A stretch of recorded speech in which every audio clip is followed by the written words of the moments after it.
اور آج کا جواب تو ابھی آپ نے دیکھ لیا ہے, ابھی مزید جوابات کنٹینیوسلی آتے رہیں گے. جیسا کہ آپ نے ابھی بتایا ہے کہ جو نیشنل سیکیورٹی کمیٹی کی میٹنگ ہے, ہم اس کا انتظار کر رہے ہیں کہ اس میں کیا فیصلے ہوتے ہیں, بالکل درست. کیونکہ یہ شروع تو انہوں نے کیا ہے. میرا نہیں خیال ہے کہ اب یہ ختم اب ہم ہی کریں گے, اور یہ میں کوئی جنگوازم کی بات نہیں کر رہا ہوں. کہتے ہیں نا انف از انف.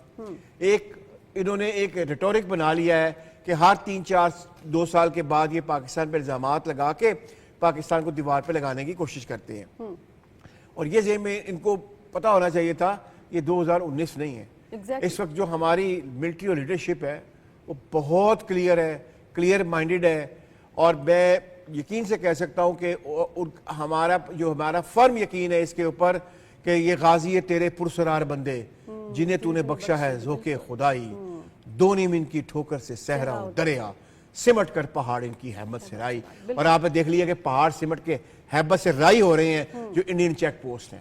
اس سے زیادہ میں بات نہیں کروں گا. جھنڈے لہرائے جا رہے ہیں. بالکل جی بالکل, آپ نے دیکھ لیا ہے. اور ابھی آفیشیل تو اسٹیٹمنٹ جب آئے گی, آئی ایس پی آر صاحب جو ہیں ہمارے ڈی جی صاحب, وہ ان قریب وہ کریں گے پریس بریفنگ. میری انفارمیشن کے مطابق, میری ذاتی کریڈیبل, وہ یہ ہے کہ 18 سے زیادہ جو ان کی پوسٹ ہیں وہ وہاں سے ان کی فوجی بھاگ چکے ہیں, اور وہ ان میں سے بہت ساری تو ہے وہ کمپلیٹلی ڈسٹروائے کر دی گئی ہیں.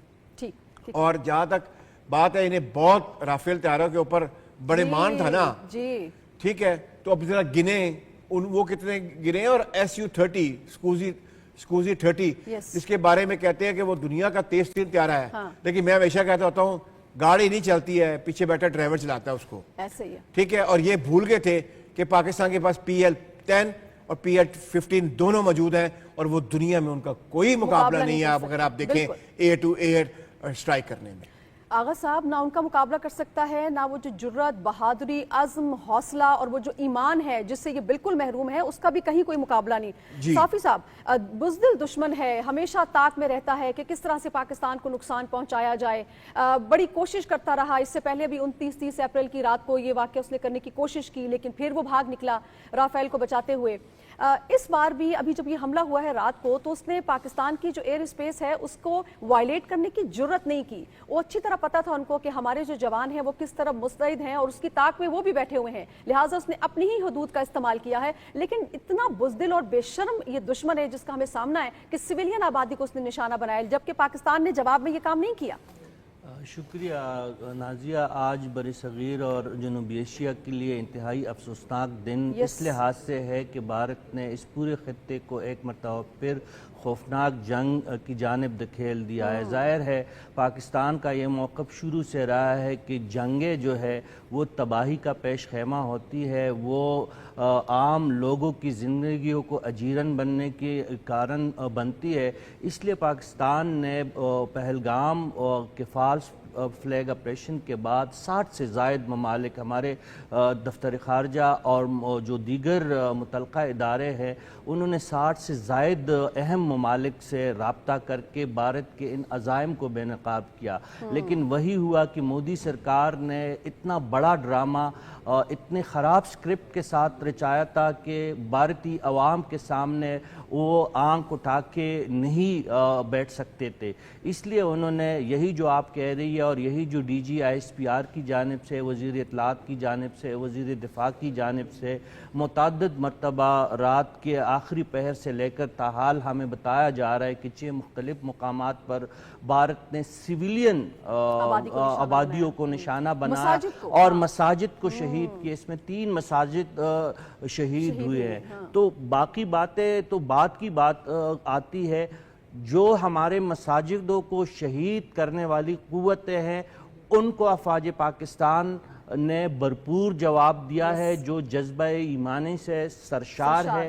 بھارت کے سرزمین پہ جا کے ان کے غرور کو خاک میں ملا دیا ہے. اور یہ ہم دعویٰ نہیں کر رہے, اب دنیا اس بات کی گواہی دے رہی ہے اور حیران ہے کہ پاکستان جس کو سمجھا جا رہا تھا کہ شاید رقبے کے لحاظ سے ہم ہندوستان کے مقابلے میں چھوٹا ملک ہے, شاید وسائل کے حوالے سے ہم انڈیا کے مقابلے میں چھوٹا ملک ہے, لیکن دنیا یہ نہیں جانتی تھی کہ جذبہ ایمانی کے لحاظ سے پاکستان انڈیا سے بہت آگے ہے، اور افواج پاکستان کے جوانوں نے جو وردی پہنی ہے وہ صرف وردی نہیں ہے، وہ ان کے ایمان اور جذبے کا حصہ ہے۔ وہ اس مٹی کے دفاع کا ایک قسم ہے جو انہوں نے اٹھایا ہے، ایک حلف ہے جو انہوں نے اٹھایا ہے، اور جس بے جگری سے اور جس بہادری سے بھارت کے اس دراندازی کو اور اس دہشت گردی کو، ریاستی دہشت گردی کو، میں اس واقعے کو جو میسائل حملے کیے ہیں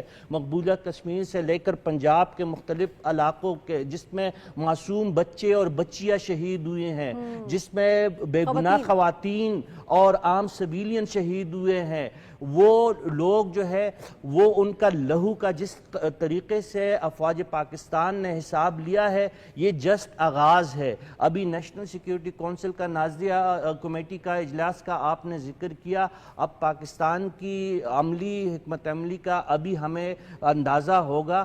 یہ جسٹ جو ہمارا دفاعی سسٹم تھا جو آٹومیٹکلی وہ ایکٹیویٹ ہوا اور اس نے دشمن کے دان کٹے کر دیے ہیں، وہ رافیل جس پہ ان کو بہت زیادہ غرور تھا، جس پہ بہت گھمنڈ تھا، آج دیکھ لیجئے گا انٹرنیشنل مارکیٹ کھلنے سے پہلے رافیل کے سٹاک مارکیٹ جو ہے زمین پہ گر پڑا ہے۔ فرانس کی ایک بڑی مستند کمپنی ہے یہ، جہاں سے انڈیا نے یہ جہاز لیے ہے، لیکن مشینوں سے، ہتھیاروں سے جنگیں نہیں جیتی جا سکتی ہے۔ اس کے لیے جذبہ درکار ہوتا ہے، جذبہ شہادت کی ضرورت ہوتی ہے، عوام کی سپورٹ کی ضرورت ہوتی ہے، اور اگر آپ کو مورل برتری حاصل ہے، آپ کو اگر اخلاقی طور پر برتری حاصل ہے، پہلگام کے واقعے سے لے کر تاحال پاکستان متعدد مرتبہ کہہ چکا ہے کہ آئے تحقیقات کرے، اگر خدا نخواستہ پاکستان کا کوئی نان سٹیٹ ایکٹر اس واقعے میں ملوث ہوا تو عالمی قوانین اور پاکستانی قوانین کے مطابق ان کو سزا دی جائے گی، لیکن بھارت جنگی جنون میں مبتلا تھا، اپنے طاقت کے غرور میں وہ چور چور تھا۔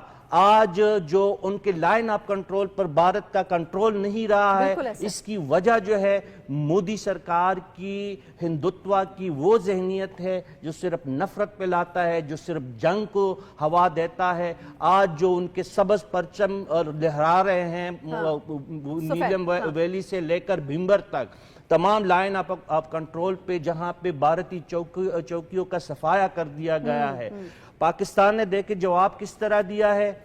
انہوں نے مساجد اور بے بس اور بے کس اور سوئے ہوئے شہریوں پہ مسائل برسائے۔